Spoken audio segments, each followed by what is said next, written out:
going, and how do I get there from here? I invite the leaders of our planet to ask themselves these three questions before they make any crucial decisions.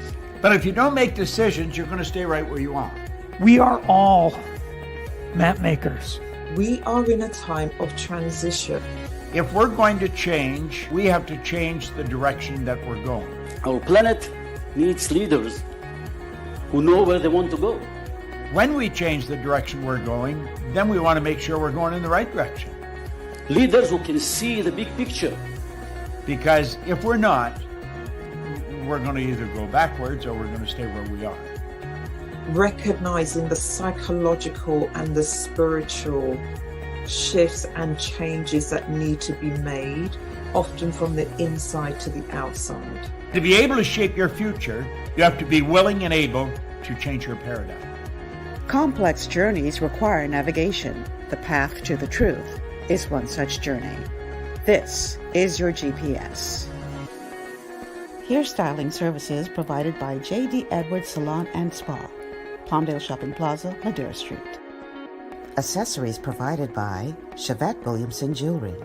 Standout jewelry for standout women.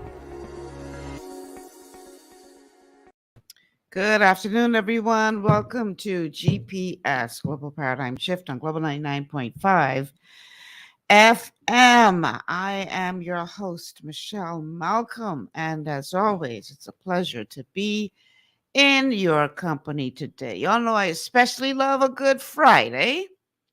When I say Good Friday, I don't mean the religious Good Friday. I mean it's Friday, so it's a good day. Because Friday means we are heading into a holiday week. Oh, just a weekend. Every weekend is a holiday. Jason, you need to center the camera. It's not centered. Thank you very much. Okay. We have to always remember our viewing audience. Still not centered, but anyway. So today and every Friday, we do what we call a TGIF open line show where we talk about the week that was.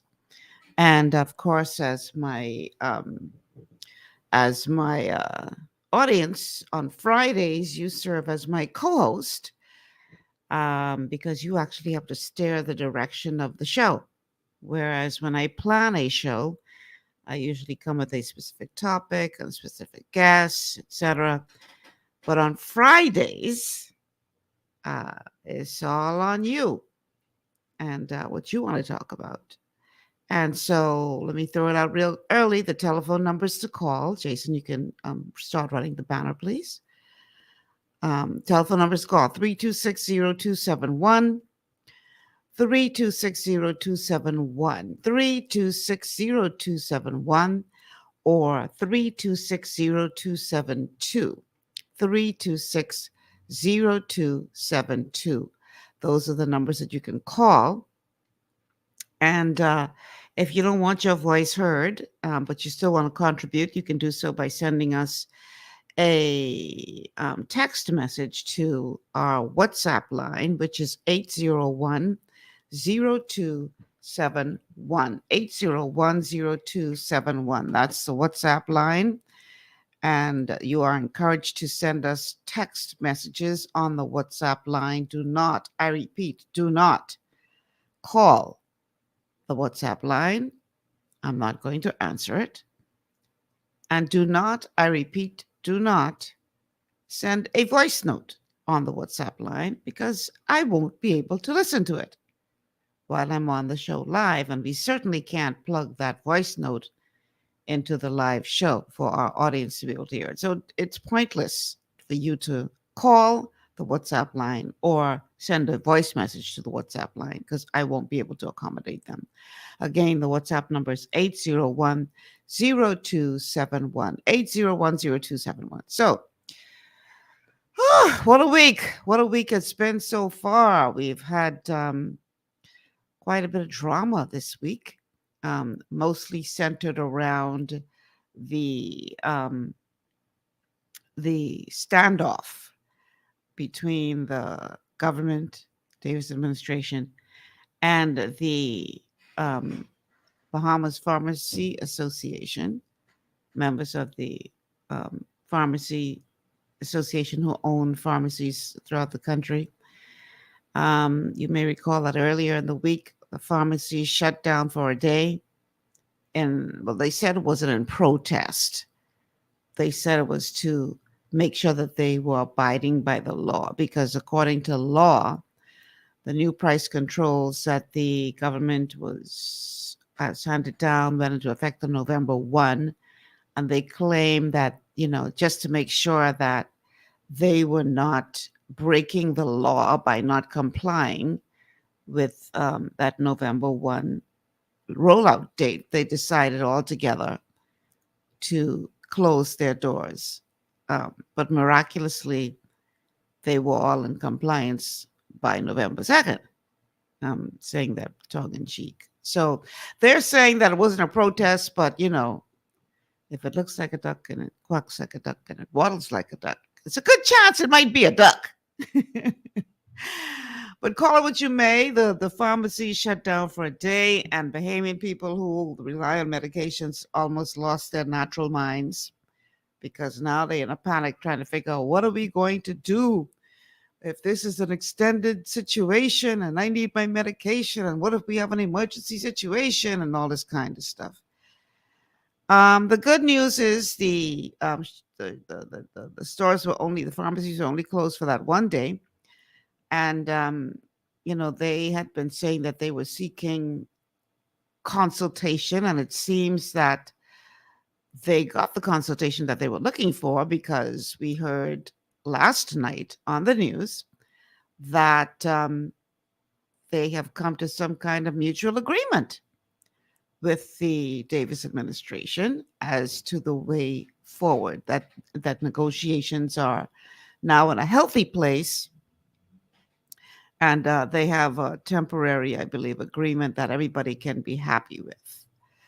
So here are the details of that agreement. Jason, I'm going to need you to play that very first one, as reported on the news last night. The things that the minister would have impressed upon us is the government's keen desire to ensure that non-communicable diseases are taken care of. The public has access to medication that is a lot more cost effective. So with that in mind, we looked at the price control amendment list that took care of a lot of the categories that we know are important: your antihypertensives, your diabetic medications, your cardiovascular drugs. But we also said, but by having now these reduced margins, it can actually help from the wholesale level who we purchase from. They're able to bring their price down. We are now able to bring our price down. A lot of persons who could not afford the medications before are now able to get them. BPA President Shantia McBride reveals that this relaxation in margins will trickle down to the average consumer, who can look forward to seeing some savings. The categories cover about 60-70% of our margins in terms of the categories that we cover in pharmacy. So with that being, if that is our basis, those patients that are coming in are purchasing 60-70% of those items that make it up. So therefore, these savings now, that you can now understand where the savings go out. That means 60-70% of our customer base will now get these savings. So whatever percentage I save, 60% of my patients are now saving based on these reduced margins. So that's a plus for me, and I feel like that's a plus for my customers. According to the BPA, the margin for wholesalers will be fixed at 20%, while retail will be at 40%. Minister of Economic Affairs Michael Halkitis reveals that talks with the BPA does not end here. As he said, we met yesterday and we had an outcome. We focused yesterday on ease of implementation. How can we assist the pharmacies in complying and reduce the workload that they have to do? And we came up with a solution to that. And as well, we're able to agree a list and have some additional items added. So all in all, we think it's a win-win.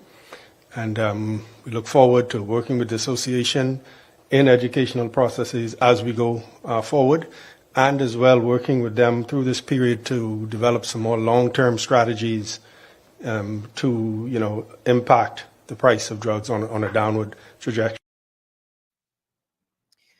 All right, so that's good news. Happy to hear that they have come to some kind of amicable agreement. It's just unfortunate that we had to go to the extent that we saw them go to get to that point.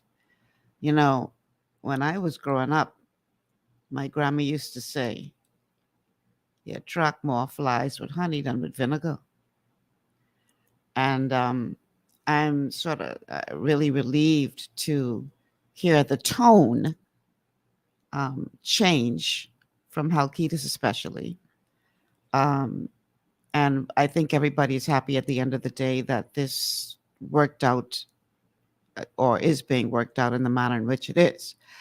I would just like to see us get to the point where we don't have to have people showing up at the office of the prime minister demanding to see the prime minister to get any kind of progress in their eyes. Because, you know, and the next clip that we're going to play, we're not going to play this very second, but this seems to be a trend now in our country where I don't like what you're saying to me, so I go into the prime minister and I demanding to see the prime minister. So I just could show up on the prime minister's doorstep and say, you need to see me and you need to see me now. I don't know how we got to this point, because I'm pretty sure that if I have a grievance in the United States, I can't show up at the White House and demand to see Biden. I need to talk to Biden. I need to talk to Biden now. And I ain't leaving until y'all bring Biden out or take me into Biden.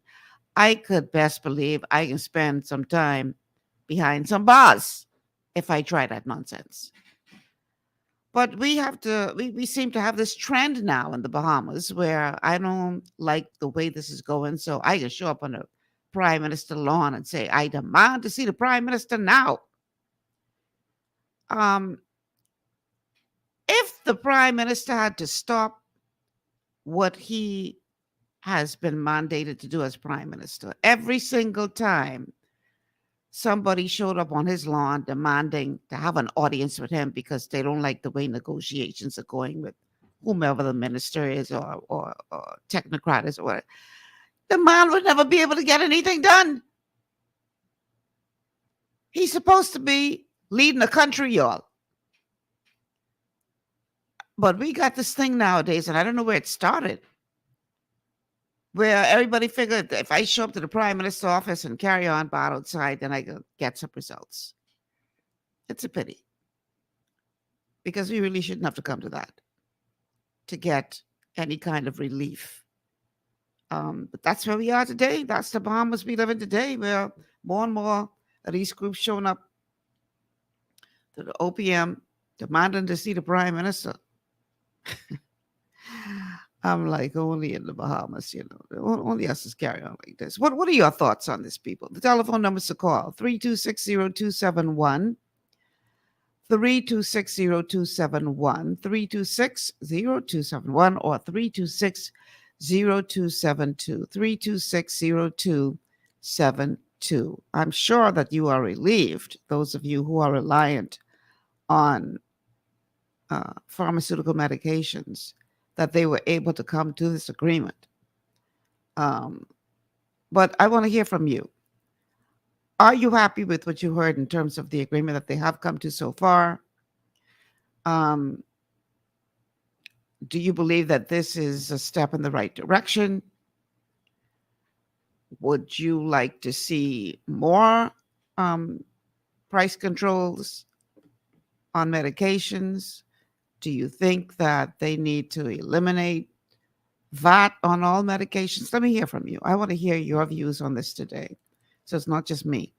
The telephone number is to call 326-0271. And again, you guys, if this isn't what you want to talk about, then we'll move in another direction, whatever you want to talk about today. 326-0271, 326-0271, 326-0272, 326-0272. And the WhatsApp line for text messages only is 8010271. So the BPA were not the only ones who showed up on the lawn of the OPM's facilities but we also see where members of the social services workers union, they too took to the lawn of OPM demanding to see the prime minister because they say they weren't happy with negotiations with the minister. So here is what they are asking for and complaining about.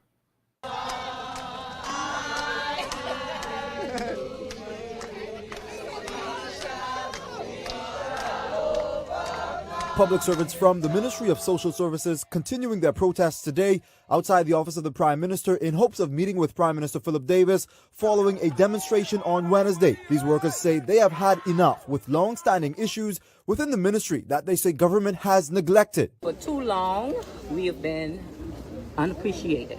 Yes. And the sad thing is it's with persons who are supposed to be looking out for us. My Lord. So we now been looking out for persons, clients, advocating for them. It's time for us to advocate for ourselves. Another disturbing concern for workers is honorariums that have yet to be paid as far as 2 years ago. During this COVID period, most of us work. While other agencies got honorarium, we did not. Okay, we came into work, we served our clients. I work in child protection. Okay, child protection social workers were on the street in the middle of a pandemic. This senior officer also asserting that promotions and salary increases for public servants in social services are long overdue. So many persons who are on the weekly program came through the ranks with me. Yes. And they are now at minimum wage after the many, many years they would have worked in the Department of Social Services. Something has to be wrong with that picture. Workers also not holding back on government allegedly failing to regularize scores of social workers in the ministry. It's disturbing because we have families. We have children who depend on us. We're not only workers to take care of persons out there, we need help too. We need to live too. This senior officer also calling on government to render workers the various allowances that are owed to them. We're asking for risk allowance. Okay, we're asking for insurance. Okay, we are not insured. If we get sick, we have to go and sit on the bench like everybody else at the public facilities. After all, these public service workers say they will not be disrespected. We serve from the cradle to the grave. And you know what's unfortunate? People see us as persons who just take their children and give out food coupons. Man, we studied 4 years. Yes. I know we studied, sweetie. We studied social work. It's a science. Go ahead, master's degree. There are modalities that come with this profession. And at this point, Bahamas Public Services Union President Kimsley Ferguson says the country's chief needs to step in. We're asking the Prime Minister again, please, sir, we need an audience with you so that our concerns can be heard. I believe that you are the man for the job. I believe that you are a man of compassion, and we are appealing to you out of the heart of compassion that our concerns be heard and addressed in a timely fashion. Now, Prime Minister Philip Davis is expected to leave the country this week and head to Egypt for COP27. But these social service workers maintain that these kinds of demonstrations will not stop until they meet with the nation's leader. All right. So, without a doubt, social service workers work extremely hard. And boy, I don't know how they do it. I don't know how they maintain their sanity being exposed to all of the social ills that they are exposed to on a daily basis, because that's their job. It's rough out there. We have a call on the line. Caller, welcome to GPS. Yeah, Ms. Malcolm. Hi. Just what I told you the other day. I told you so indirectly, you can hear the people on the side of the road that are selling. They're going to now go and say, hey, Prime Minister, we need this and we need that. See, social service that is paying from maybe 3 years back. Everybody is coming now and saying, Prime Minister, we don't, because what they see that when they start making noise, that this government quick to throw up their hand and say, okay, we can do this. It's not that they don't deserve it, but I'm saying that you just can't, everybody come to you just do this and do this and the next thing. And I am glad that the pharmacy them, and but I say long time, they should have do what everybody's happy now and stuff like that. So we see that everything's back to normal. Now the food people the grocery store, they can bend backwards again for them to do it. And see that they make it back, okay, you all big stores, okay. You all making noise, okay. What we gonna do? We're not gonna allow you all to sell wholesale in your store. Mm-hmm. Retail only. So where do it stop? You see, this so directly, this country is gonna be that where this money is coming from and where's what and the next thing, because why everybody's complaining about the same thing, and because they see that they can get rollover with this government, and this government just throw up that and say, okay, we can do it. You gotta make some hard decision and say, well, we ain't gonna do this right now, and this is gonna be it. Mm-hmm. Because people want to get back in power, and that's the reason why we see these things is happening, Ms. Malcolm. So do you think the prime minister is making a mistake by entertaining those who show up saying they want to meet with him? Well, he can meet with them, Mm-hmm. but stick to his point. Stick to his point. Now, when they don't want to do it, okay, well, we gon' bring some cat back to cat to boat them to sail to Miami, and they gonna go away free and shocked. Trust me, these people were only 11 stores in all these places. They will start saying, oh boy, look here, we better hurry up, open up these stores, and we better hurry up, do this the next thing. The people them know that the government is weak. And every time when they come, they put pressure on the government. That's why I said, Mr. Menace and Mr. Ingram, what Menace say? He mean what he say, and he say what he mean. So in other words, he don't care what happened. He's just going to do it. But you cannot please everybody. Everybody is going to like you. But you have to, the majority of the people, you have to look out for them. So in other words, everybody just come to you. The people on the side of the road, they start protesting. Then you look, these people who selling peanut, they start protesting. You have to make a strong statement and say, no, no, no, this ain't, it's going to happen. The government protect these grocery stores. Mm-hmm. Walgreens and those big stores supposed to come in. They say, no, no, no, no, we ain't gonna let you all in here. The people them is making money, man. They making money, but because they see they could roll over and stuff like that, and the little $206 that they giving back the people them for minimum wage, that can go on. Right now, when you go to the bank in different places, you see how long it take you to get served. But what they're trying to do now is say, oh, well, we downsize. We're going to downsize in the next thing. It's Malcolm. Mr. Brave Davis have a heart, but he has to stand up strong against these people.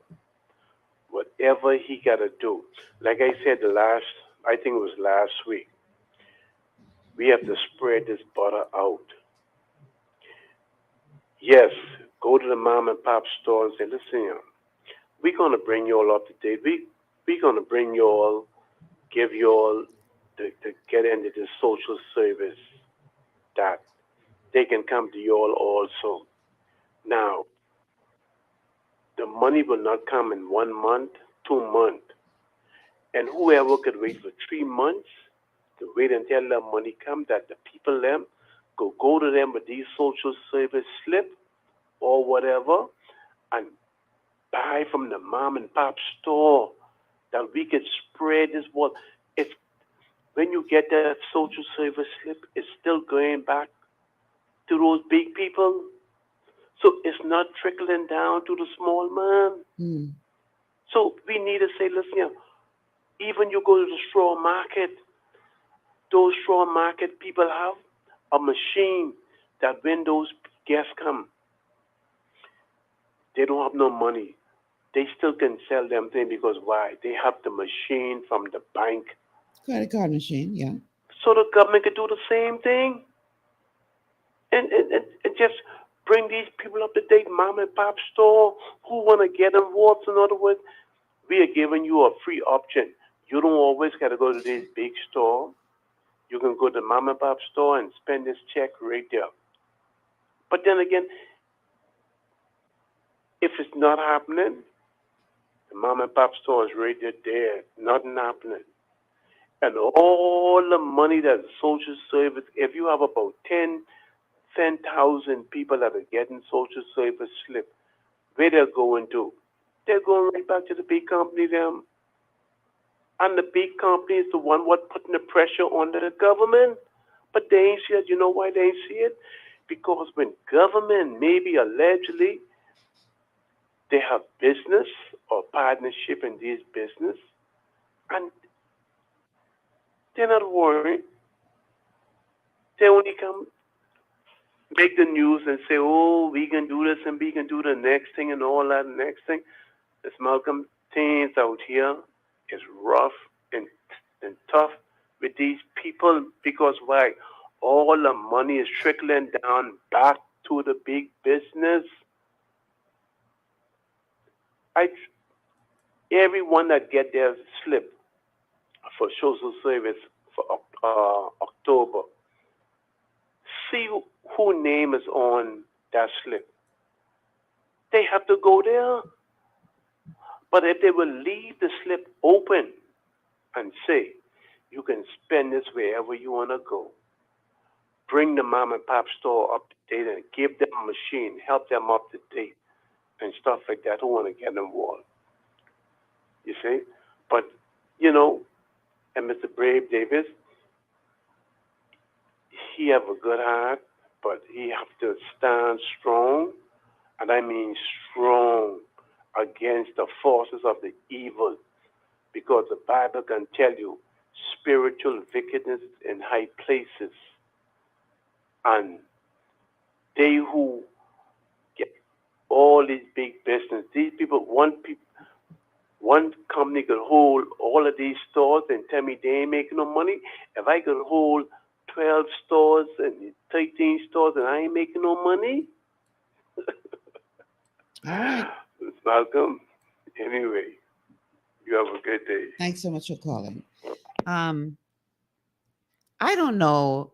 I hear what it sounds to me like you are describing a system by which the government can issue sort of debit cards that have funds already preloaded onto them that can then be used across the board by the large food stores or the mom and pop shops or whoever has a bank device. I don't think it is the government's responsibility to provide the small businessman with such a device.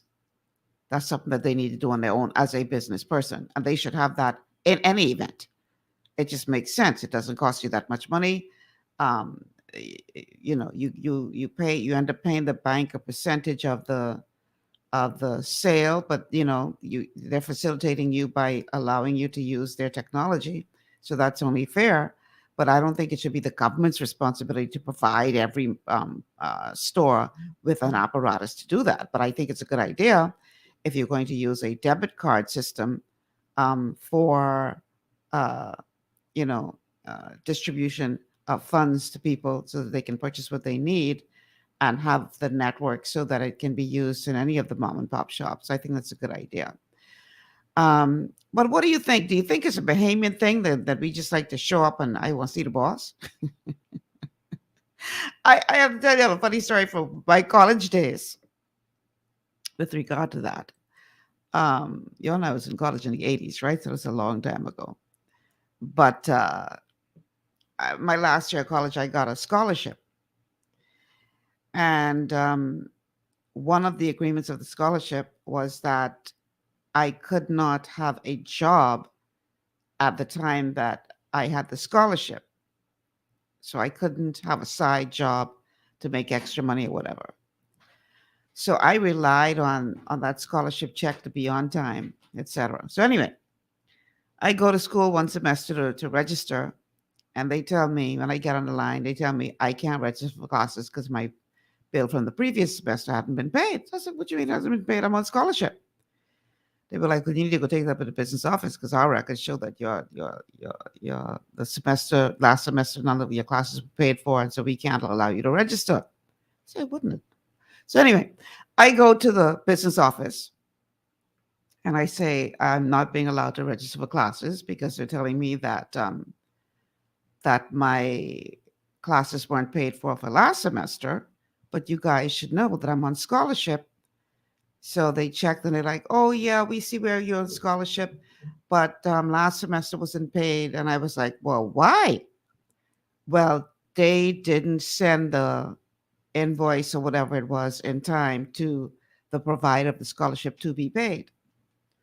So I'm like, okay, so how'd that get to be my problem? Y'all know I'm on scholarship. Y'all know y'all have to bill these people. So bill the people on time so you can get your money on time so I don't have a problem registering for my classes. No, I'm sorry, but we can't help you until the bill is paid. And I'm like, y'all got to be joking. So I all my payment come out. And I've gone straight upstairs to the president's office. So his secretary is sitting there outside his office, and I walk up there. I said, hello, my name is Michelle Malcolm. I'm a student here at Montclair State. I'm from the Bahamas, and I need to see the president. So she was like, Miss Malcolm, have a seat. She's real nice. Can you tell me what the problem is?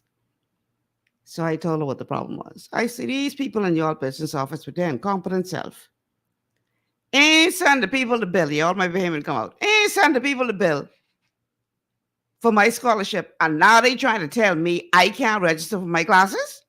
Miss, I want to see the president. So she was like, well, maybe we don't have to bother him for that. I think we can find another way to get your problem resolved. Long story short, I was able to register for my classes. They called the business office and they got that sorted out. But is that a Bahamian thing? Is only us who do that? Where we don't get any satisfaction from you, so we want to see the boss. I want to talk to nobody else but the president.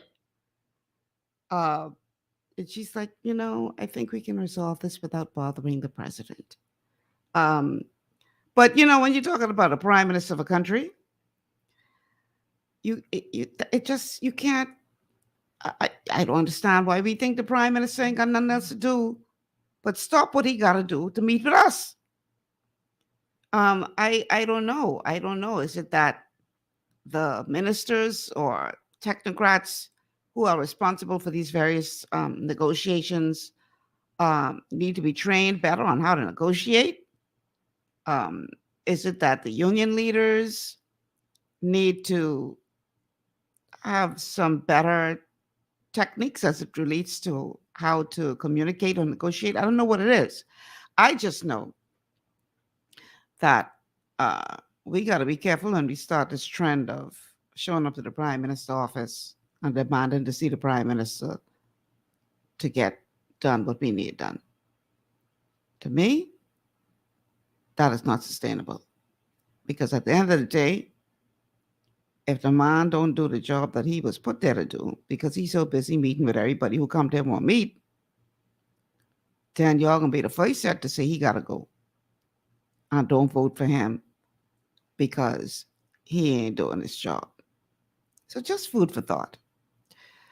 But I have noticed that there seems to be a trend nowadays. Everybody just show up to the Prime Minister's office demanding to see the Prime Minister. So anyway, we're going to take this quick break. On the other side of the break, we're going to continue our TGIF Open Line show, where you guys are my co-host. So I need to hear from more of you. The telephone numbers to call 3260271, 3260271, 3260272, 3260272, and the WhatsApp line 8010271, 8010271. We'll be back after these words from our sponsors. GPS is brought to you by the Optimus Bahamas virtual town meeting on the topic, Should We Vaccinate and Mask Children? Monday, November 7th, 7 p.m. Visit OptimusBahamas.com for details. Optimus Bahamas, sharing our community's strengths and stories. Understanding your microbiome, also known as your gut ecosystem, can change everything you thought you knew about nutrition, digestion, immunity, and metabolism. Keeping your gut ecosystem healthy and balanced is essential. Ultimate Microbiome by Longevity was specifically formulated to optimize this ecosystem. It provides the advanced support your gut needs through prebiotic, probiotic, and postbiotic supplementation. Our unique blend of probiotics includes Lactobacillus and Plantarum, healthy bacteria that can help prevent harmful bacteria from taking over your gut. Increasing your gut's population of beneficial bacteria creates a more balanced gut microbiome, which has been shown to aid in weight loss, skin health, sleep, mood, and may even help with seasonal allergies. Ultimate Microbiome also promotes the production of postbiotics. Postbiotics are key to help regulate your gastrointestinal health. To enhance digestion, Digizyme Multi-Enzyme Complex, a blend of 5 specific enzymes, has been added to Ultimate Microbiome. It can help break down food so your body can better absorb nutrients. Plus, we've added our proprietary I-26 Hyperimmune Egg Powder to aid in the elimination of disease-causing gut bacteria and help your body balance its immune response. Ultimate Microbiome, the scientific, proprietary, and holistic approach to gut health that helps optimize your body's entire gut ecosystem. To learn more, contact your Longevity associate. Welcome to Sunshine Auto, the hardest place on the planet for rims, paints, and tires. We are your auto superstore for rims, Lexani, Azaras, Trueform, Western, Lux, Fuel, Tracklight, Tough, Rough Racing, Velocity, Mud, All-Terrain, and low-profile tires, cars, homes, and commercial window tinting. At Sunshine Auto, we put God first and customer is king. Lasted love. To stay healthy, it's crucial to make sure you get the nutrition you need every day. But it's difficult to get all your recommended vitamins and minerals from food alone. Even in the United States, 94% of people are deficient in at least one nutrient. Beyond Tangy Tangerine 2.0 by Longevity is a simple, convenient, and affordable way to help your body get the essential nutrients it needs. It's an advanced plant-driven multivitamin mineral complex that contains certified organic whole foods, trace minerals, and antioxidants. BTT 2.0 supports your body's natural defense system with a proprietary blend of energy-boosting and body-loving nutrients, plus prebiotics, probiotics, amino acids, and enzymes that support digestion. With an unusually high ORAC score of 8,000, you get even more antioxidants to help combat free radicals that can cause damage to your cells. But to get the most benefit and value from any multivitamin, your body must be able to break down the nutrients so you can fully absorb them. Otherwise, they'll just pass through your system without doing any good. Beyond Tangy Tangerine 2.0 was specially formulated with synergizing cofactors to ensure you get maximum nutrient absorption. Beyond Tangy Tangerine 2.0 is the easiest way to give your body the balance and complete daily vitamin mineral supplement it needs for optimal support of your overall health. To learn more, contact your Longevity associate. This portion of GPS is brought to you by Tiki Bikini Hut at Junkanoo Beach. Great food, cool tropical drinks, and family fun in the sun. Welcome back to GPS, Global Paradigm Shift on Global 99.5 FM. Michelle Malcolm on this TGIF open line show where you guys are my co-hosts and we talk about the week that was. The telephone numbers to call are, well, we got a lot of messages on Facebook. Y'all, some of y'all need to pick up the phone and call, man. The telephone number is to call 3260271, 3260271, 3260271, 3260272, 3260272, 3260272. The WhatsApp line is 801-0271. Now remember now, text message is only for the WhatsApp line, 801-0271. Okay, so let's read a couple of your comments from Facebook. Golden Goddess says government needs to stop watching others who making money because Lowe's prices were better than even food store most of the time on some items. Well, that is easy to explain because they also are the wholesaler. And I explained that to you before. If I sell in wholesale and retail, I could always get the best price on items because I'm the wholesaler as well. Don't take a genius to figure that out. Golden also says, imagine food stores closed down. We Bahamians are screwed because who's sitting on the farms with free land with our chickens and veggies? Not Bahamians. Wolverine says, a chain is only as strong as its weakest link. All the links between the people and the prime minister have failed. Laugh out loud. Another comment says, government needs to lower VAT, customs, or this whole economy will fail. Pharmacies will start to close, raise prices on other things, etc.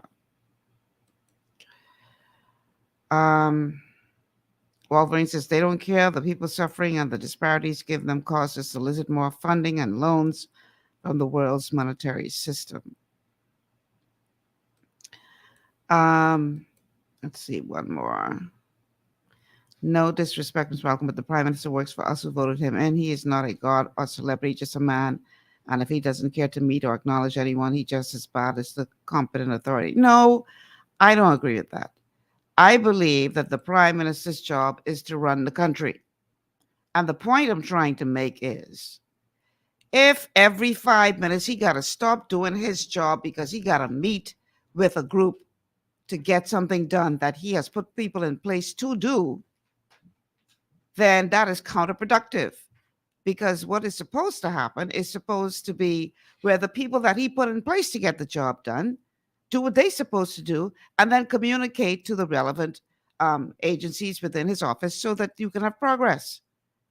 It's not the Prime Minister's job to stop what he has to do as Prime Minister to meet with every single group that wants to meet with him individually. I don't agree with that. I'm sorry.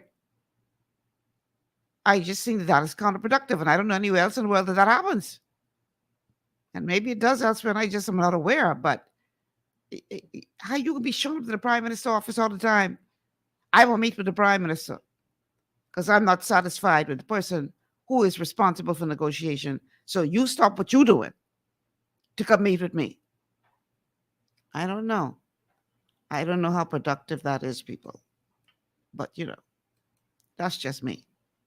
So the telephone number is to call 3260271, 3260271, 3260272, 3260272, and the WhatsApp line to send us text messages 8010271. So let's turn our attention to politics.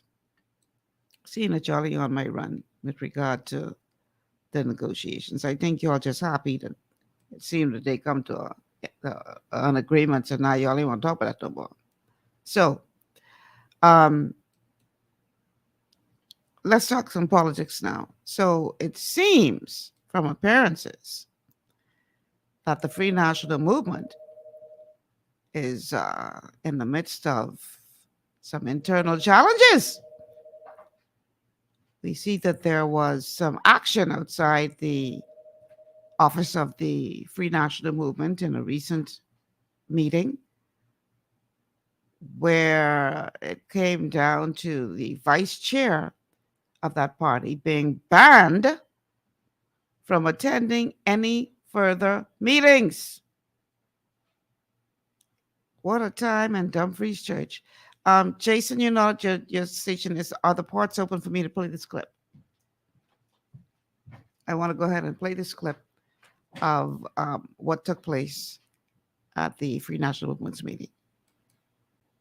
The chairman, in my view, is acting contrary to the constitution of the FNM. All right, and so it's time to take this matter to Bank Lane. That's Free National Movement Vice Chairman Richard Johnson, moments after the party's executive judgment to unanimously bar him from attending party's council meeting following a special meeting at the FNM headquarters last night.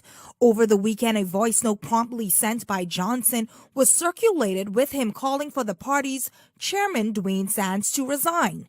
Following that decision last night, Johnson revealed that he would be taking the matter to court. Sands, in response, urged Johnson to bring it on, adding that the matter was put to council, which is the second highest body in the party, second only to convention.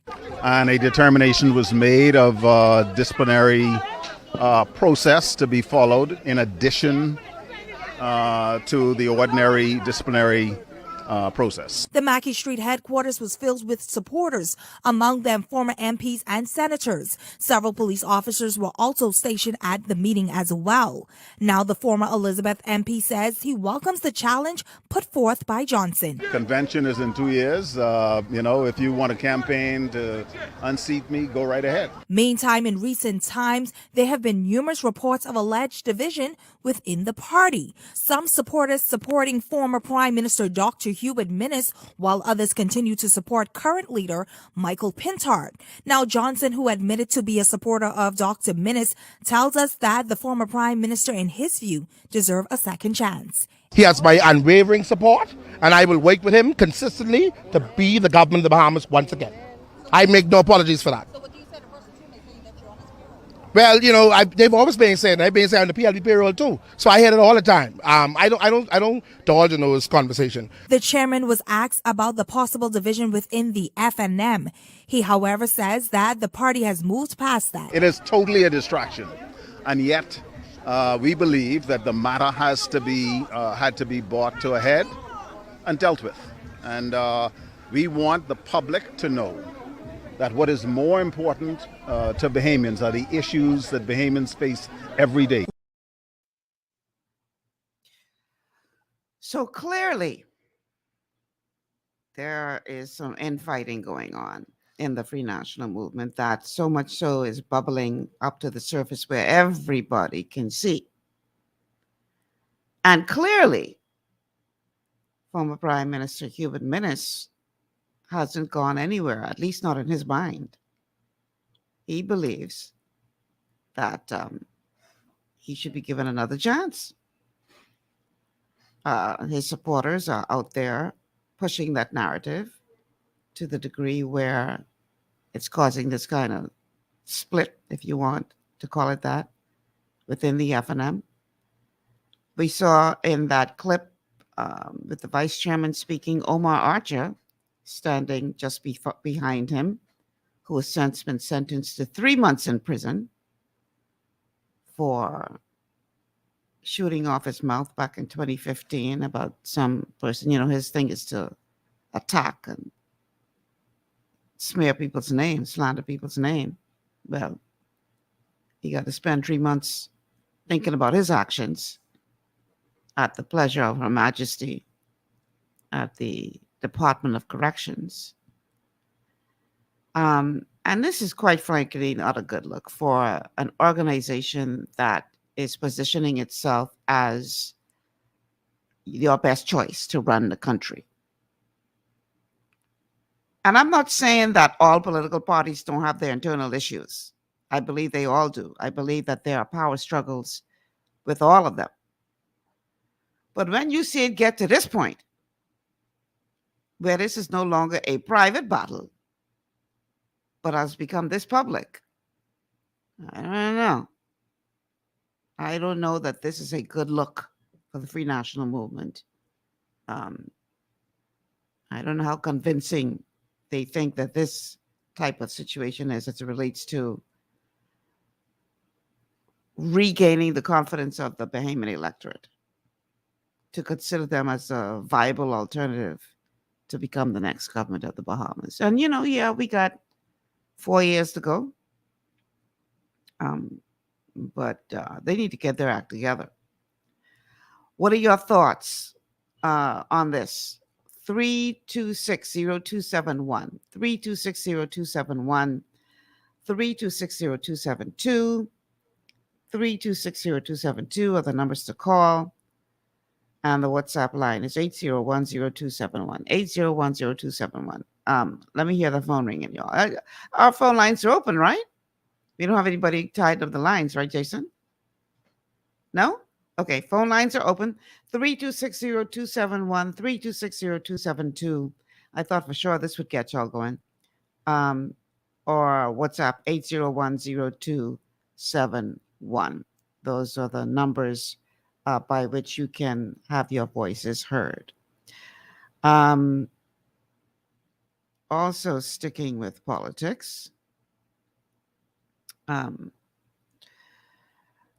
Minister Keith Bell announced in the House of Assembly, or gave notice in the House of Assembly, that a special committee is going to be formed to look into the findings of the Auditor General and his audited report as it relates to the spending for the Belgium, the ambassador to Belgium's office under the Minister administration. You may recall that there was quite a bit of controversy about the exorbitant amount of money that was spent to furnish the residence of the ambassador, as well as exorbitant amounts of money that was spent to house that ambassador in a hotel for 2 years while the residence was being furbished. Is that a word? While the residence was being furnished and, fixed up, etc., living in a hotel for 2 years. And so apparently, according to Minister Bell, they're going to call for a special committee to look into this. This is interesting. Check this out.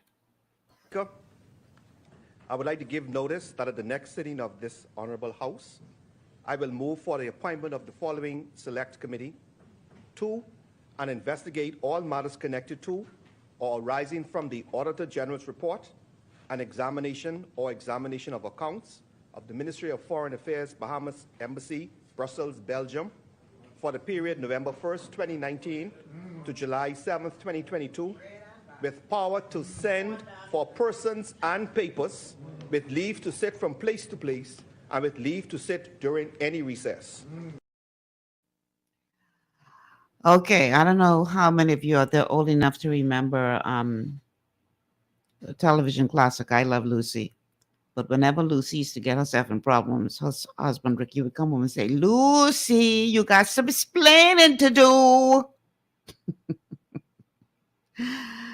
Well, it looks like there's got to be some explaining to do when it comes to this whole question of what really happened in Belgium.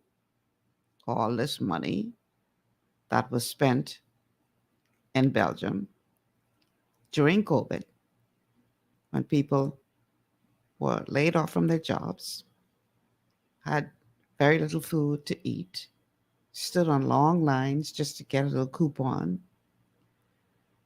didn't know what their future held, while the ambassador to Belgium, from all intents and purposes, was living high off the hog in Belgium of the taxpayers' money. So now, according to Bell, you got some splaining to do. And I don't know about y'all, but I think it'll be very interesting to find out the details of that report. Because a particular former prime minister has been quite vocal about what he sees this current administration doing or not doing as it relates to the economy. But he seems to have conveniently forgotten that under his watch, for whatever reason, the economy was pretty much brought to its knees. And while that was happening, they were spending like drunken sailors, fancying up a place for an ambassador to live. So yeah, I am looking forward to hearing the contents of that report. I think we're going to be very, very surprised. I don't know if anything surprises me nowadays as it relates to these administrations, but I think we'll find quite interesting what that particular report reveals. I wonder if this government is going to conduct a report on what went down at BPL, because the former administration promised that and never delivered on an investigation into what went down at BPL. Why is that still so hush-hush? Can we get a report on that too? I think the people have the right to know on what took place that caused that fallout at BPL. The telephone numbers to call 326. Listen, y'all falling down on the job today. It's my co-host now. Y'all falling down on the job. The telephone numbers to call 3260271, 3260271, 3260272, 3260272, and the WhatsApp line is 801-0271, 801-0271. Remember, text messages only. All right, let's take a break. I expect to get more calls on the other side of the break. I don't know what's going on with y'all today.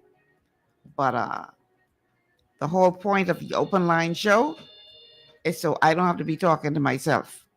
I want to hear from you what your thoughts are about what's happening. Is that a call for the show? No? Okay.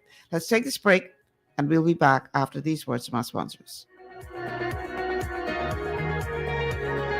GPS is brought to you by the Optimus Bahamas virtual town meeting on the topic, Should We Vaccinate and Mask Children? Monday, November 7th, 7 p.m. Visit OptimusBahamas.com for details. Optimus Bahamas, sharing our community's strengths and stories. Your body's immune system is under constant pressure from things like stress, lack of exercise, and toxins in the environment. It's crucial to be proactive and support your immune system with the nutrients it needs to function effectively. But it's often hard to get these nutrients from food alone. Introducing fast-acting Zinc Plus Immune Support by Longevity. Unlike zinc-only supplements, Zinc Plus Immune Support builds on the proven power of zinc and adds complementary nutrients to give your immune system extra support. Vitamin D helps balance the effects of zinc, while our proprietary blend of natural fruit and root extracts provides the extra help your immune system needs to work against daily stressors. And we've included Longevity's exclusive plant-derived minerals to give your body the minerals it needs, but can't get from food alone.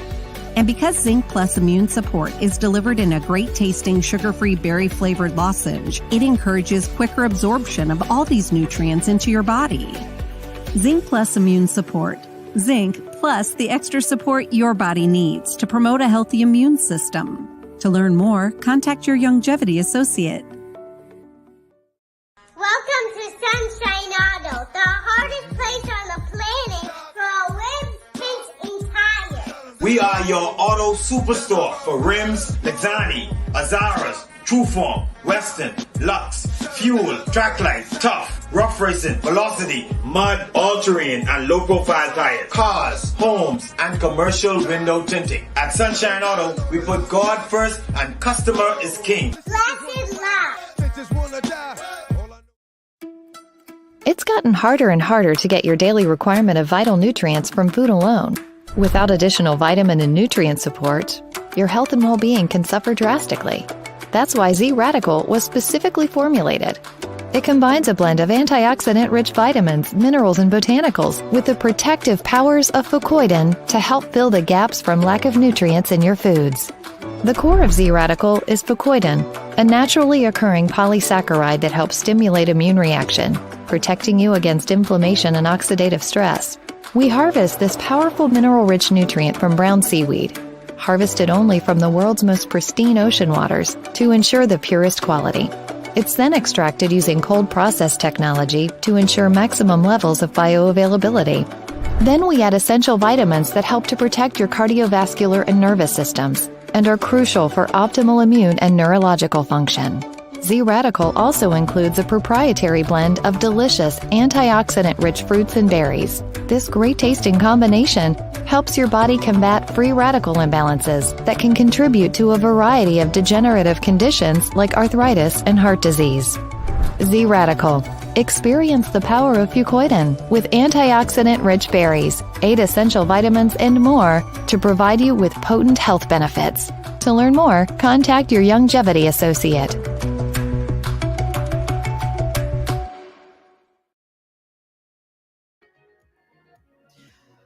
All right, so GPS is being brought to you by Optimus Bahamas, a virtual town meeting on the topic Should We Vaccinate and Mask Children? That is this coming Monday of next week, November 7th at 7 p.m. Presenters will be Dr. Leonardo Culmer, Dr. Kevin Bethel, and Mr. Mark Palmer, and the moderator is yours truly. And so this is going to be a very important town hall meeting, and I want to encourage you to definitely tune into that and be a part of that virtual meeting. There will be a time for questions and answers, so come prepared to have your mind stimulated. So grab a pen. The Zoom ID is 871-7433-1313. Again, 871-7433-1313. But you can visit optimusbahamas.com for details and find out how you too can tune in to that virtual town meeting on Monday, November 7th at 7 p.m. I promise you it will be worth your while. All right, so what else is going on in the news? Let's see. There's been a murder, double shooting and murder in the quiet community of Camps Bay, Andros, where some long-term second home owners there, visitors there who've been visiting that community for 30 years, were unfortunately the target of some masked gunmen who chose to do the stupid thing. Bad enough you're robbing people, but you want to shoot innocent people down, resulting in the death of a German visitor. Now, it's bad enough that y'all killing Bahamians, but when you start killing tourists, and this has happened before in the Bahamas, you now are creating a problem for this entire nation, because just in case you haven't realized it, it is tourism that is our main industry, main source of revenue. And if you start taking the lives of the visitors, who the very people who help to sustain us economically, and the word gets out that the Bahamas is not safe for you to visit, even the family islands now, you're talking about shutting down this whole country because some stupid idiot decides to pick up a gun and shoot down tourists. We have a call on the line. Caller, welcome to GPS. Hi, Ms. Malcolm. Hi, That's the good work. thank you. And also with that killing in Andros with the German people, Mhm. they need to do like what England did when they found that killer who killed that foreigner. They hung him. And that's what they need to do. They need to get back to hanging, because hanging look like that has slowed down the crime that's going on in this country. Once they find them guilty, they do wrong, that's what they need to do, hang them. All right. Have a good day. Thanks so much for calling. You're welcome.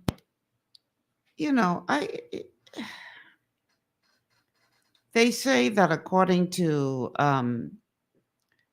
research that hanging is not a deterrent or capital punishment is not a deterrent to crime. But I tell you one thing, that's one less who wouldn't have a chance to go out on bail and murder someone else again. It's just ridiculous how a handful of wayward young men are terrorizing this nation. We have a call on the line. Caller, welcome to GPS. Hello, caller. Hello, Ms. Malcolm. Hi. Pleasure, good afternoon. Same to you. God the Father, God the Son, God the Holy Spirit, all one God. Amen. Amen. And Ms. Malcolm, this is open comments today? Yes, sir, it is. Okay, Ms. Malcolm, I have a question for you and perhaps the public. Is it against the law, or the law permits that a member of parliament who has been charged in the court of law on the charges of corruption, is it the law permit that member of parliament still be able to hold an office in parliament? Yes, it in does. this country? Yes, it does. Yes, it does. Yes, it does. According to the standard procedure, you have to. It's not enough for you to just be brought before the courts, but you have to be found guilty as well as serve at least 1 year in prison before they can kick you out of the House of Assembly. I think, that's what the rules say. Okay. It brings back to my memory when Mr. Minister came into power with his powerful speech, stating that in his government, if anyone either assumed to be, don't have to be, if they assume to be involved in corruption, that they'll be fired immediately. I remember. And he said that, straight up, fired, not expelled or whatever, fired. I remember that vividly. How these things could go so far, and the whole weight of the party, the leader claim that is behind this man. I thought the decent thing to do, and if it was me personally, I would just resign until my name is cleared. You know? I hear you. 101 or 100 and odd charges. Gosh, that's an awful lot. And these same people could find the time to be talking about Mr. Shane Gibson, who was accused and acquitted, was actually freed of any charges. This is free and clear citizen. And he ain't doing nothing. All he doing, anybody has a right to go and work any constituents which they feel that they might be able to win one day. That's the freedom of choice of anybody. And they could find all the time in the world to talk about that Gibson. But this Gibson in Parliament, with all these charges hanging over his head, and know what he's saying, and the weight of the whole party is behind him. That sounds like cockery to me. That just goes to show you the power of politics, because they clearly believe that they can't afford to vacate that seat with the limited number of persons that they now have in there.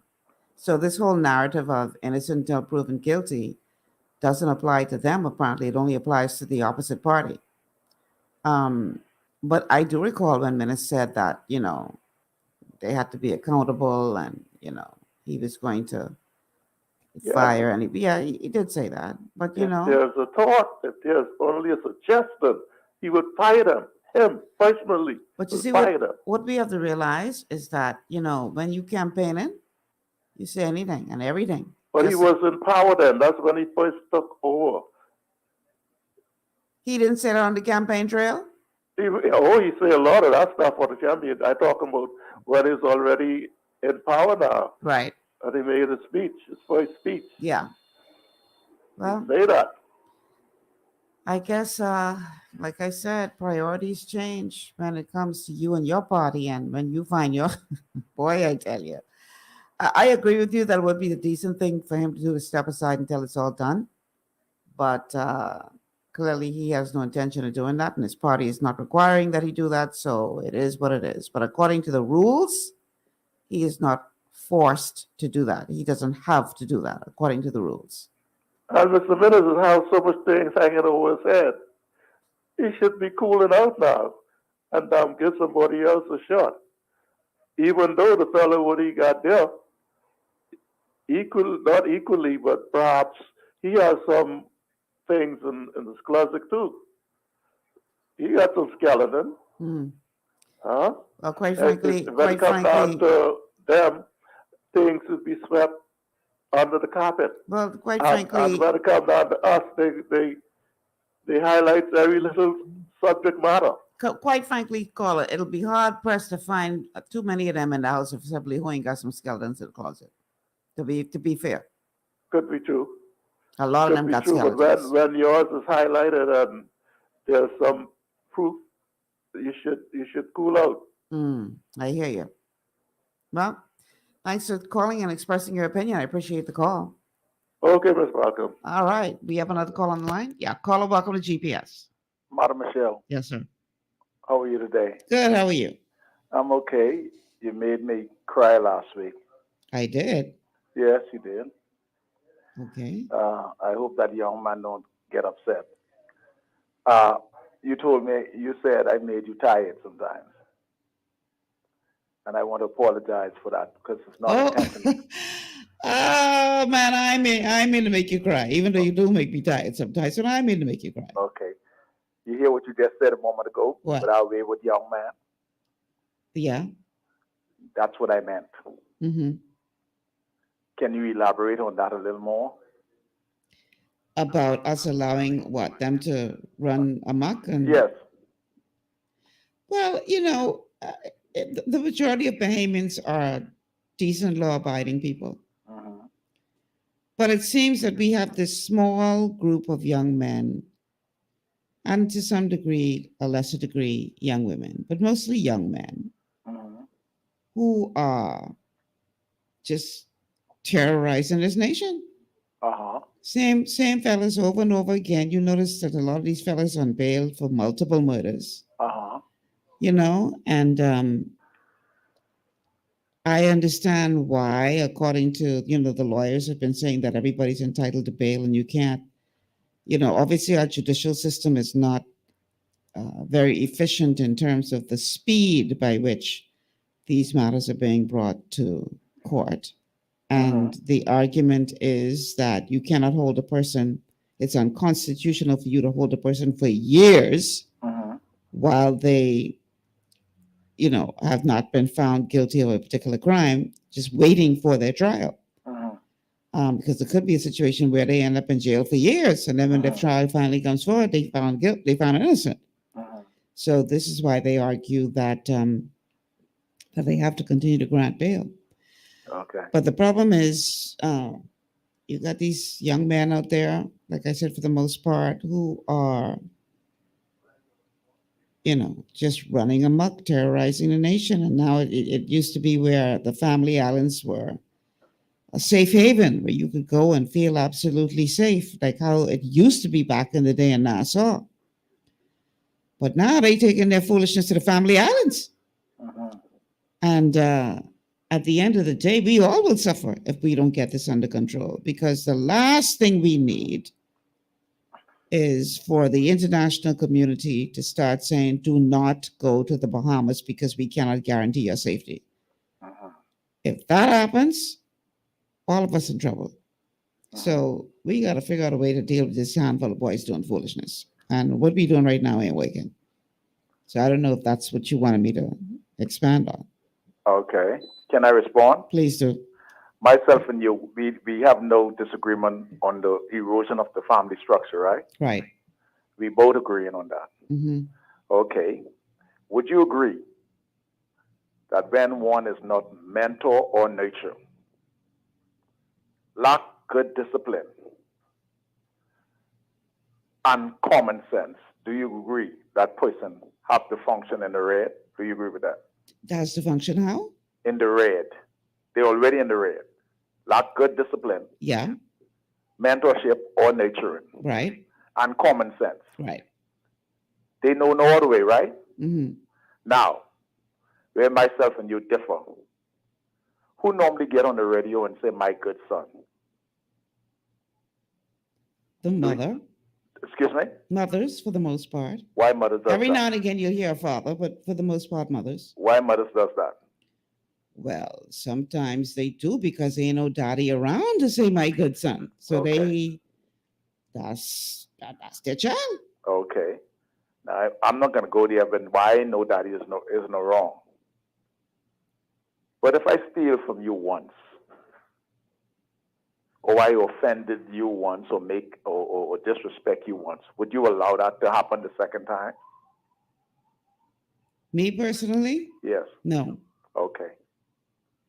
I leave that as that. Now, let's go on to the marital rate. Have you heard this attorney in Freeport? Mm-hmm. She's the King's Counsel, because we've now changed from Queen to King's. Right. Her name is Constance MacDonald. Have you heard the interview of her? Go ahead and ask the question as related to what she said, because I'm not sure. Well, I'd just like to know did you hear the interview? I don't think I did. Okay. I want to find a way to see if I can get you to hear that interview, and then I'll do a follow-up. I will not preempt what she said, but if you hear it, if I would like for you, it was on the Freeport News, I think it was either 2 weeks or 3 weeks ago. Okay. But it shows how biased this country is in many cases. In many cases, this country is so biased. That particular statement is low-key.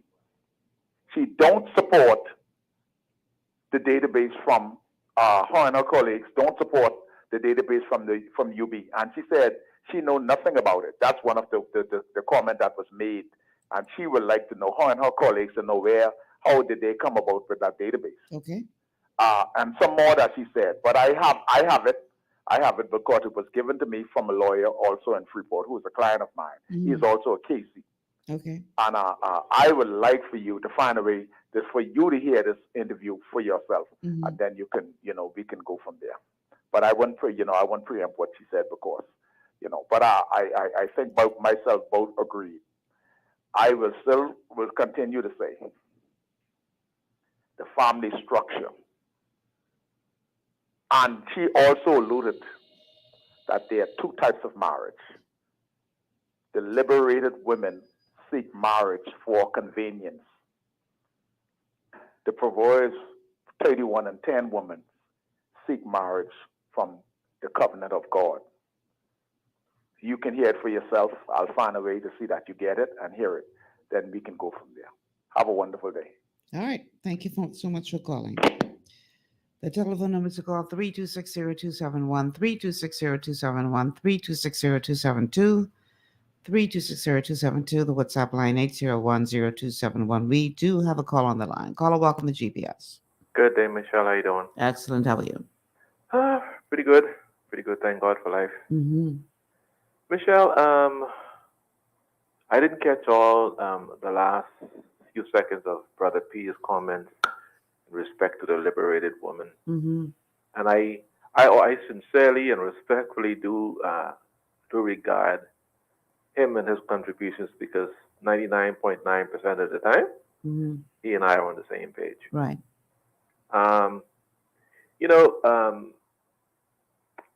Liberation does not always mean ungodliness.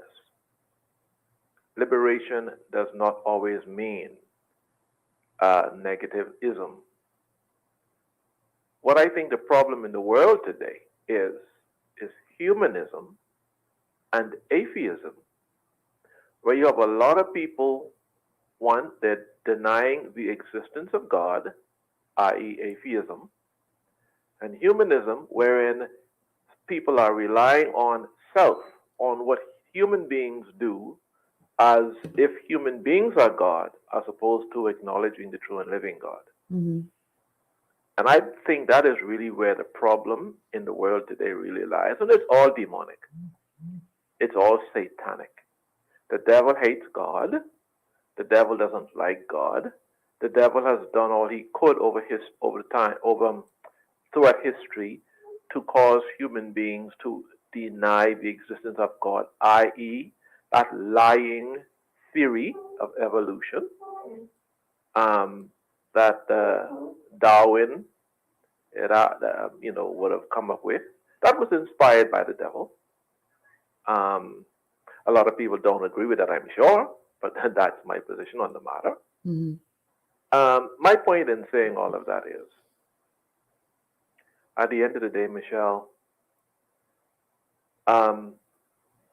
I see nothing wrong as a male and as a clear-thinking human being, as I believe that I am, with a woman having more knowledge of who she is and what her rights are if she never knew them before.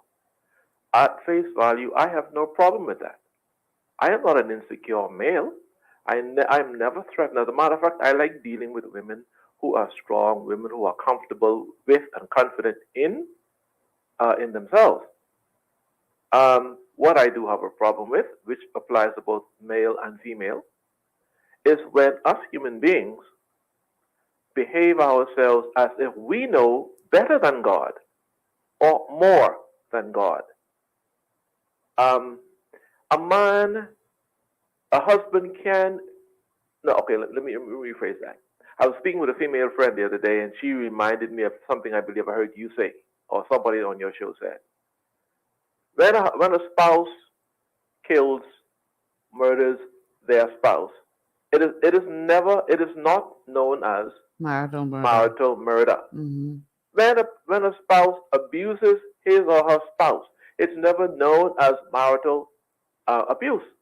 Mm-hmm. So why in heaven's name is rape, which is a crime, why is it having to be dubbed as marital rape when rape is simply rape, forcing oneself on another sexually? I mean, in or out of marriage, rape is rape. And I must emphasize this point that even though before God, when a man and a woman stand in holy matrimony and they commit themselves verbally to one another as husband and wife, spiritually, yes, they become one flesh. But a woman's worth, moral value is never diminished nor taken away from her when she says, I do. A man's moral value or worth is not taken away from him when he says, I do. So therefore, the same way a spouse can be charged with murdering his or her spouse, it ought to be the same principle established that when you commit a crime violating the laws of God and of man, you ought to be charged with that crime that fits that. Sorry, with the charged with the crime, and the punishment ought to meet the crime. It ought not to be married this and married that and married. Rape is rape. Murder is murder. Abuse is abuse. And for the life of me, I cannot understand how any Christian, male, pastor or not, could ever say a woman has no right to choose. Because when I heard that clip you played some weeks ago on your show, hearing that person, and you mentioned that it was a pastor that said that. When I heard Michelle, I was blown away. I was loving Well, it. somebody actually called the show before and said that, a woman is the only possession that a man has. A man And I said repeatedly, because I wanted them to hear how it sounded, but they said, and I said, possession? Yeah. And he said, yes. And I said, you mean to say possession? Like I was giving him an opportunity to say, to well, clarify it. And Yeah. he said, yeah, possession. I was like, wow. So when did the marriage vow say, or where does it say in the Bible, God's manual for humanity, where does it say that a man purchases a woman's morality? Where does it say a woman purchases a man's morality? Nowhere in the Bible does it say that.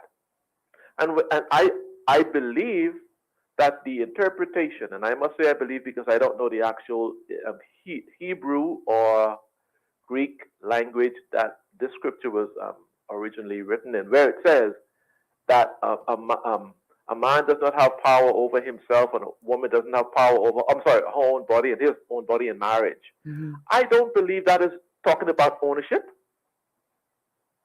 That I believe that is talking about you in marriage, I in marriage. We do not have the right to go out there and live like a single person.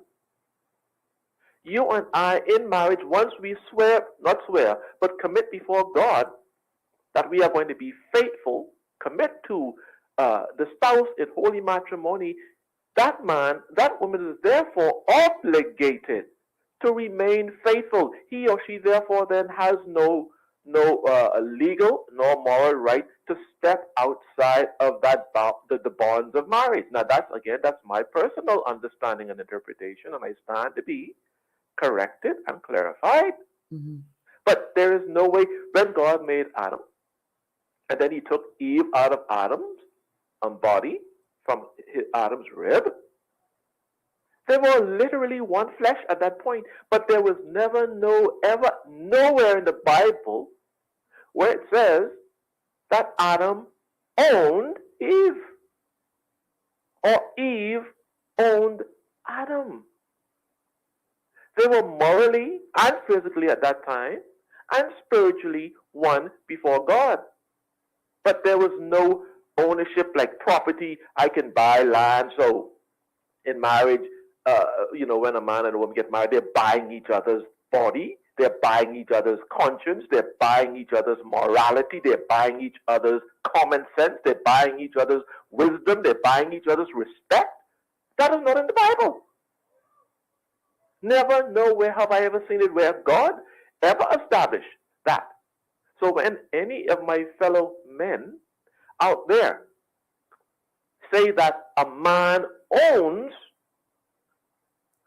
a woman as if he owns property, with all due respect, they are incorrect. See, what I think a lot of people miss when they try to use passages of the Bible to legitimize these thoughts. I think sometimes people read passages in the Bible and they do not take them within the context in which they were written at the time they were written and the culture in which they were written, etc. Even today, in certain parts of the world, a woman does not, she has very little value.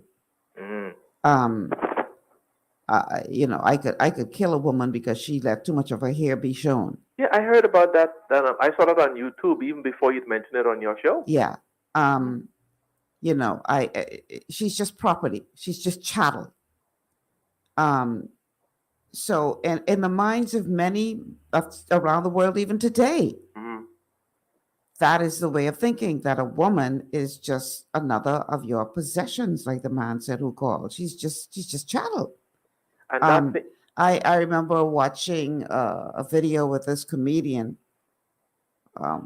white American man, who was talking about how he got in trouble with his wife because they went to visit someplace in the Middle East, and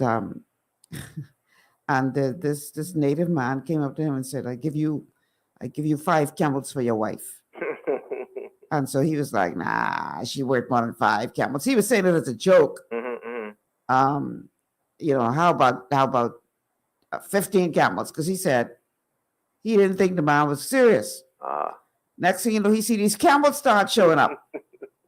And his wife looking at him like, I can't believe you doing this. Right?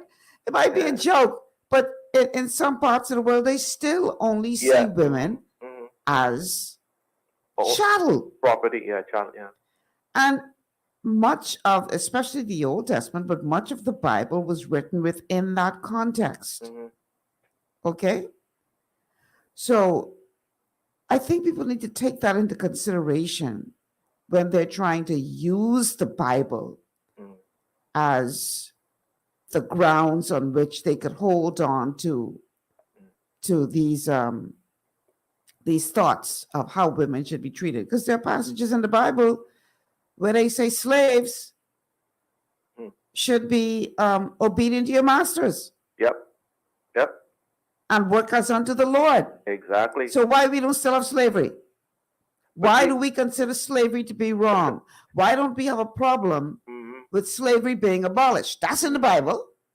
Yeah, and you know, Michelle, a lot of people see they would be repulsed or disgusted over slavery because in that context, the human value and worth is degraded and taken away when one person can say they own another human being, and everybody gets. But that's why slavery was abolished, because it's ungodly, it's immoral, it degrades the humanity of those who were brought into slavery. And the same thing applies when any man thinks about a woman in the same way.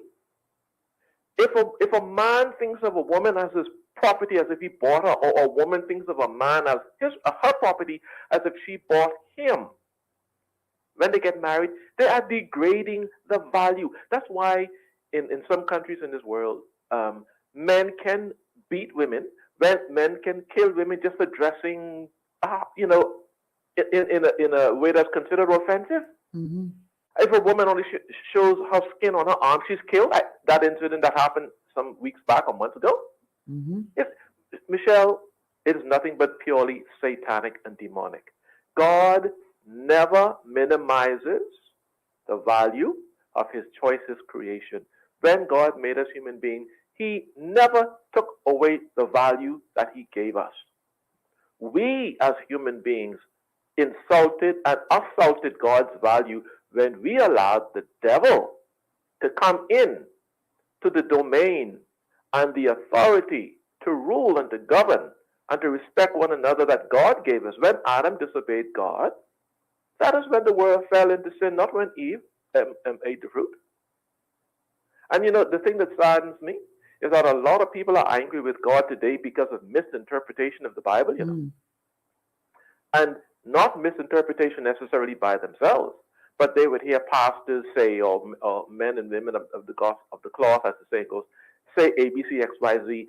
And those men and women of the cloth either don't understand what they're saying, and they may have said it innocently, or they're outrightly being mischievous.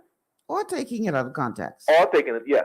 Because see, I heard with my own ears some time ago, and if I was able to literally see at that time, I would have got up and walked out of church. I heard a person get up on the pulpit during offering time and say, the Bible says money is the root of all evil. And that's a lie. Yep. The Bible does not say money is the root. The Bible says the love of money is the root of all evil. I would have gotten up and corrected that person and then walked out the church. Because when people say things like that, whether it is mischiefully done or not, it still injures the integrity of the knowledge of God. God is not an idiot. God is not confused. Anyway, JT, Yeah. I have a cell phone call on Sure the enough, line. my dear. Thank you for your time. Thank you so much for calling and being a part of the show. Caller, welcome to GPS. Hello, caller. Wow. Really? I mean, you only just called. Who knows? Maybe this is the same person calling back. The telephone number is to call 3260271, 3260271, 3260272, 3260272. WhatsApp line 8010271. Is that a caller? Yeah. Caller, welcome to GPS. Good day, Lady Malcolm. Good day. I ain't the same caller, but I was just coming down there with my Tamarind switch for you, your producer, and JT. Okay. And why do we deserve such treatment? Because y'all are my cattle. Y'all are my... I own y'all. Listen, you said it correct. JT, everything what JT was saying is correct. Mm-hmm. What you're saying is correct. What happened is a lot of people have taken just about everything out of context. Mm-hmm. I agree with JT and yourself that women and men are equal. It's just that we have different rules when it comes to certain things that we have to play. Agreed. That should be the only difference. Mm-hmm. However, let me see if I could see we probably have gone wrong. You know, as the linguistic specialist here. Mm-hmm. The word sexual intercourse, that is the act of sex with a male or female or whatever you want to have sex with. That is the act of penetration, sexual intercourse. The word rape doesn't say that. The word rape comes from the Latin word rapere, which means to seize, to steal, or to carry away. That is what the word rape means. In Roman times, they call it raptus. Okay. And what the part where we could consider rape was when, back in the day, when they wanted a woman to be their bride, they would take the woman up and they would carry her away. Kidnapper. That is where that comes from. This is what that means. Mm-hmm. It means they would carry her away to marriage. They would take her in. They would take her. That word rape never say nothing about abuse or nothing like that. Mm-hmm. Have you ever heard the thing rape and pillage? Mm-hmm. That's when an army accosts another tribe and they rape that tribe and pillage it. They take everything away from it. Right. That word is a Latin word. And the meaning, what it has today about mob stick and all this penetration, that's something that we human beings added to that word. That word in Latin doesn't translate into that. And I think that's where we gone wrong. A lot of it, like JT said, a lot of people go to church or they go to this place and they don't understand the meaning of or the root of the word. It's just like farmer. It comes from the Latin word agricola, which means agriculture. And I think that's where we're making a lot of mistakes. Thanks for taking my call, Michelle. All right. Thanks for the knowledge. I dare say that the act of rape, as we know it today, is more so about control and power than it is about sex.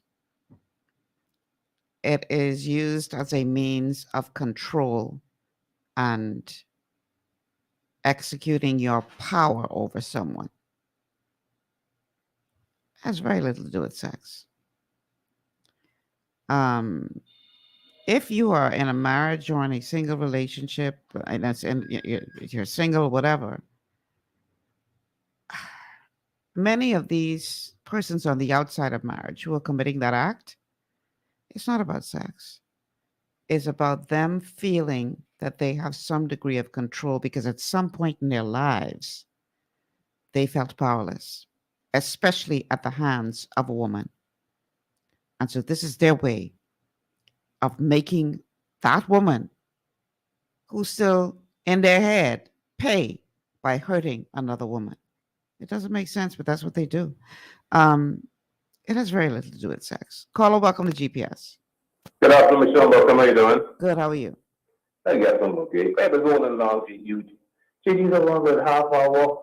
Michelle, you don't feel any beyond too long. You're sounding a bit distorted, so I'm having a hard time understanding what you're saying. Okay, you can hear me now? You can understand what I'm saying? A little better. Okay. Yeah, JD, you have JD on so long. Like you want in the time walk and forget that. No, if nobody else calling, what you want me to rush him off to talk to myself? No, man, you know I call every Friday, and JT. Yeah, but we have two lines. If you want to call and JT's talking, I'll tell him JT, we gotta go. We got another call in the line. But if ain't nobody else calling, and Michelle, tell them two things. First, Alpha Mail man, he called you earlier. Yeah, Alpha called. See, Alpha's man, but JT needs to tell you love you. You know what the law? He tell you that? He just beating around the bush talking about all the people. JT needs to just come and say, Michelle, I love you too. Why you gotta be? Why gotta be that he love me? Why can't just be that he has an opinion that's different from yours? Why all this stuff is madness? One of the things I don't like from your quote unquote alpha males is anybody who comes with a view different from yours, the first thing y'all want to say is, oh, that's an effeminate man. Oh, he's so, come on. No, man. I ain't never said that about him. I mean you personally. I mean some other people who's called here. Yeah, but all I say that because Michelle, we love you, right? I was gonna say love you like a sister. I say I love you like one all of my wife. I said JT love you, but he ain't man to tell you that. He just be calling, beating the breast. Oh yeah, man, be doing one bad or yeah, man. I'm just trying to decide for woman to say, why don't just JT just come and tell me love Michelle, right? You so out of order? Why you so out of order? Like that, lying out of order. I being real, Michelle. Anyhow. But he's be calling. I can tell. He has, you know. He right there. He's ready together. He just Hey Michelle, and when it comes to like a man and woman, right? When man marries a woman, the man owns the woman and the woman owns the man. Okay? Because at the end of the day, like when the bodyguard you're done finishing, no one wants it. The police is called the partner, the husband or the wife. Look here, this one in the morgue, you got to claim this body. Hello? I listen. Is that true? Yeah. Okay, good. So why when it comes to sex, I mean, that's greater than any kind of sex, right? And I mean, it's like, so where does nonsense come from? If you get married, you know what you get married for. You're married to go have sex and things. I don't call it no Bible, right? But you know that sex thing is where for married people, and people don't get in their business. You know, that's the wife and the husband, huh? Being supposed to part of it, that. Whatever they do is their business. When they run into problem and things, like any citizen in this country, you're in a problem. You have your problem, you go to the police, you go to the court, and you have your problem. Hello? I hear you. You know, because I mean, from either way we look at it, ain't no one better than nobody. No one is better than anybody. Man ain't better than woman, and a woman ain't better than man. All of them on one plane. When we lay down in the graveyard, we lay side by side. All the politicians and all them big people who we be worshiping and looking for legacy, they be right in the same graveyard, rotting down with us on by our side, you know. We got to wake up in this life because ain't no one is better than no one. You know? But like I say, when any of us have our problems, we know where to go. We go to the police station, the police refer us to the court. You know, and that's what we're supposed to be doing. That's how our laws are designed. You know. But Michelle, again, in closing, I love you. Want me to sing a love song, Michelle? Say what? Listen a love song for you, man. No, man. No. Michelle, I ain't be that kind of. I just feel regular. I can sing, you know. I mean, people say, but this ain't that kind of party. So sorry. I mean, like I ain't singing no love song to you, but say. Yeah, but this ain't the same Bahamian Idol or X Factor or nothing like that. This ain't no talent search. Michelle, but in closing, right? But I can tell you one thing: every Friday, right?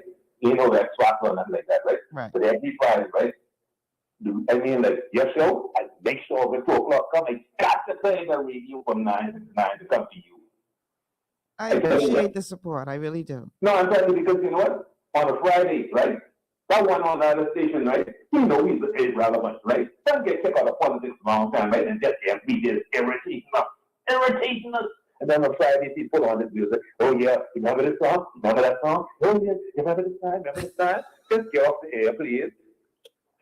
That's what he said. Get off the air. I'm going to send you to the naughty corner, okay? Can I be real, man? Michelle, we can't be real in this country. Yeah, but we, but I my business, but nobody else doing their show. So I know, I leave know. that one right there. But thank you for calling. I appreciate your support. I love you, Michelle. I Yeah. love you. Cut him, Jason. Cut him. Y'all trapsy bad. We gotta take a break. Because we gotta make sure our sponsors get big up. Cause much as y'all talking about y'all love me, if it wasn't for them, GPS wouldn't be on the air. So we gotta pay some bills, y'all. Let's hear from our sponsors, and then we're gonna wrap this thing up. You are listening to GPS.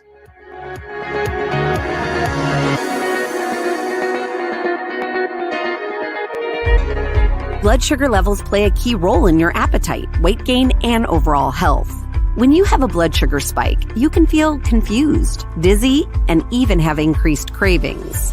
Eating carbohydrates, sugary or fatty foods, and not exercising can all cause blood sugar spikes. But now you have help in managing blood sugar levels. Sweeties by Youngevity was designed to help support healthy blood sugar levels so you can power through your day. It's a synergistic blend of minerals, herbs, and nutrients that have been proven to support healthy blood sugar levels. Sweeties includes chromium, an essential trace mineral that's known for its contribution to healthy blood sugar levels and improved metabolism of carbohydrates, fats, and proteins. Cinnamon bark has been included for its naturally occurring antioxidants and support of a healthy heart. And we've even added gymnema. It's been used in Ayurveda for centuries to help promote healthy blood sugar. All the ingredients in Sweeties work together to give the best support available for blood sugar control. Sweeties, the blood sugar support supplement from Youngevity that helps control cravings and manage blood sugar levels through your day. To learn more, contact your Youngevity associate. Welcome to Sunshine Auto, the hardest place on the planet for rims, tints, and tires. We are your auto superstore for rims, Lexani, Azaras, Trueform, Western, Lux, Fuel, Track Life, Tough, Rough Racing, Velocity, Mud, All-Terrain, and Low-Profile Tires, cars, homes, and commercial window tinting. At Sunshine Auto, we put God first and customer is king. Blessed love. As you age, factors like health, weight, diet, and lifestyle can all impact your bones, joints, and general mobility. Even everyday exercise can lead to wear and tear on your body. Over time, you might start to experience stiffness or pain due to damaged joints or connective tissue. Ultimate Glucogel by Youngevity was created to help you limit the effects of wear on your joints. It delivers a daily dose of collagen-rich gelatin your body needs for joint elasticity and maintenance. Ultimate Glucogel contains a 1-to-1 ratio of gelatin and glucosamine sulfate, which is a key building block of your bone matrix, cartilage, ligaments, tendons, and connective tissue. Gelatin's unique blend of amino acids not only help with muscle and joint health, but also has been shown to provide additional benefits for the brain, skin, and hair. Ultimate Glucogel. Natural, optimal daily support for joint health. To learn more, contact your Youngevity associate. GPS is brought to you by the Optimus Bahamas virtual town meeting on the topic, Should We Vaccinate and Mask Children? Monday, November 7th, 7 p.m. Visit OptimusBahamas.com for details. Optimus Bahamas, sharing our community's strengths and stories. So that town hall meeting is expected to be quite an informative event, and I want to encourage you to definitely tune in. Again, that is Monday, the 7th of November, 7 p.m. is the start time. And Optimus Bahamas is obviously hosting this virtual town meeting. Again, the topic is, should we be vaccinating and masking our children? And they have some really great speakers lined up to address this issue.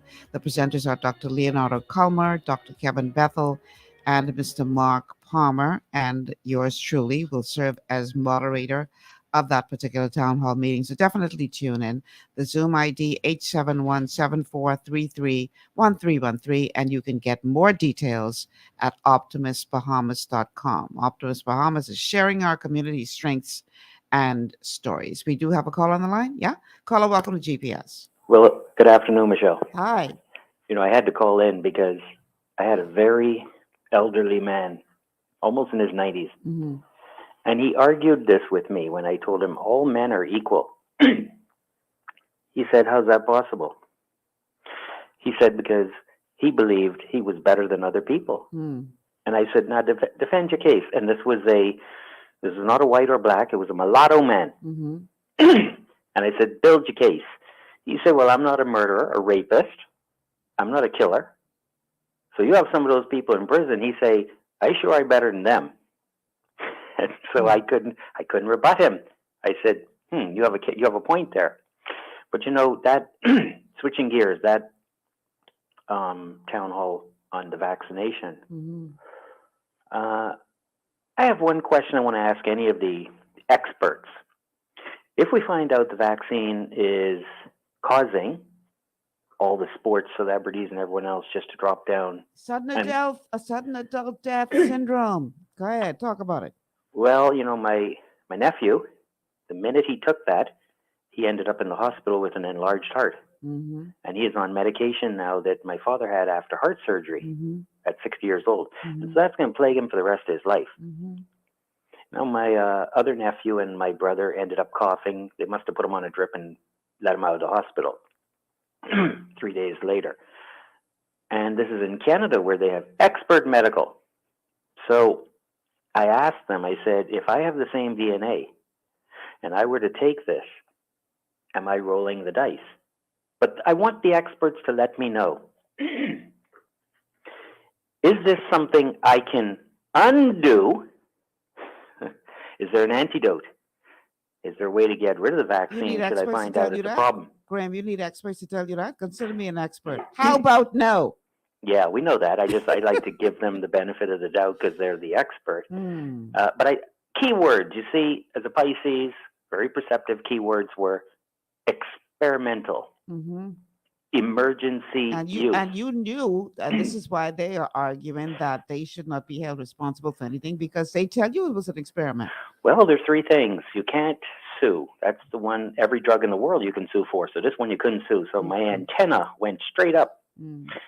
And then they said it was experimental. Mm-hmm. And then who you experimenting on? And then they said emergency use. Mm. I have a lot of smart intellectual doctors and everyone else that they became inebriated. It's like they couldn't understand those three words. Mm. And I'm being told that many medical institutions played stupid and just threw their hands up in the air and said, there's no way to treat you for whatever, chest, respiratory issues. They just let the people die. When 2 years before, you'd have slapped me with some Augmentin and sent me home. Yeah.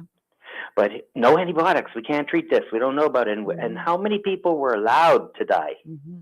See, Graham, they had to let the numbers go up because that would justify we know them pushing the agenda they were pushing to say, look how many millions of people have died. But the better question is how many of those millions of people could have been saved had they received treatment. Early attention, early treatment. Yeah. I have some people in medicine that told me if they threw anything at the patient, if they gave them a drip, if they gave them some vitamin C, any course of action caused people to survive, their survival rate to go up 80%. But we did nothing. We acted stupid. We said there's no way to treat a respiratory viral infection. We've been treating them now from the 1800s. When did antibiotics come out? So it's going to be fun to watch, and there's no way to undo it if you did it. And people did it. Some people did it just, they were, well, I'm smarter than you. Look what I'm doing. And I was like, wow, you're going to go and do something. I will tell you this much. If you decided to do that, you better be taking nutrients to give your body something to fight with. I don't know what you could do after you There put some of are, that stuff like in for you. instance, with blood clots, there are certain Oh, yeah. nutrients that literally eat blood clots that can Now- lessen your chances of blood clots forming. You Well, I'm got no you ex- have to go out. You have to go at it hard just to continue to give your body something to fight with. I ain't saying because we don't know. Well, we the don't clock know. is ticking, and I see the time wrapping up, and I'm going to leave you with this one. The country's best medical expert and one of the best heart doctors that knows about blood clotting after open heart surgery would be our very own chairman of the FNM, Dr. Dwayne Sands, who was the minister. Yes. And I have him on film saying there hasn't been enough long-term study on this. And then a few weeks later, it was like, gung-ho, we got to jab everybody. And I almost fell out of my chair because a lot of less long-term study meant you couldn't switch gears a few weeks later, right? After some things happened, and I'm not going to get into them. Right. You couldn't switch what you said. You said it needed more long-term study. I'm waiting for the 10-year independent study, and I think that's the minimum I should wait to see what are the long-term effects. Now, the short-term effects outweighed the risk of dying. Well, what are the odds of me dying? See, nobody ever, I believe OAN TV was actually showing you the odds of dying, 0.0, it was like 9.99975%. It was insane if you were under 50 and didn't have pre-existing non-communicable I wouldn't disease. talk with children. Well, they're basically immune. But my nephew was 20, perfect BMI, in good health, play hockey, in shape, heart just blew up after it. And I wasn't allowed to post that in social media. So there were three things that scared me: experimental and can't sue, and emergency use. The fourth thing that broke my antenna off was when somebody told me that I can't put it on social media to share just the facts, just the science for Mr. Fauci. I couldn't share science. Nope. So That goes against community standards. Well, we know. And so when you put those four things together, you had the perfect storm as to why we shouldn't touch it. Now, Canada is allowing people to come back. Why is America not allowing people to come to the U.S. that are unvaccinated still? And why did we switch to the CDC instead of the world, not just the American Health Organization, Center for Disease Control, Atlanta? We used to follow the World Health, Global Health Organization for the whole pandemic. In the last 6 months, when we opened up for cruise ships, we switched to the American CDC. That was kind of scary. A lot of questions on this, and we have to see what happens in the next 5 years. It's going to be interesting to see what happens. Good luck with getting answers. Good luck with that. Well, they're not going to sue the pharmaceutical company. They may end up suing institutions or suing the president or the government. I don't know who's going to get sued, but I know if a lawyer can sue, they're going to sue. And I'm going to leave you with this last lawsuit that blew my mind. I was watching some TV, and there was an advertisement, I think Cohen & Cohen, whatever, law firm in America, and they said, if you're injured in the metaverse, if you're defrauded, call us, and we will sue for you in the metaverse. So maybe I can't sue you physically, but I could sue you in the metaverse for what you did to me. That's going to be funny to watch virtually. Anyway, Michelle, let's see what happens. Listen, man, thank you so much for joining the show. All right, guys, that's my time today. I want to say thank you to all of you who called or sent a text message or simply listened. I do appreciate your support. But we got to get out here. Make sure you guys prepare for that town meeting on Monday of next week. It's going to be very, very informative.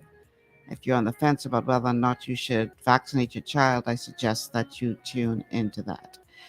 Until then, I'm Michelle Malcolm. Thank you so much for joining us next week, Monday. Hopefully, God spares life. Professor Thompson will be back at the desk with another masterclass of the Constitution. And then all of next week, we have some great shows planned for you. Until then, I'm Michelle Malcolm. Thank you so much for tuning in, everybody. Enjoy your weekend and be safe.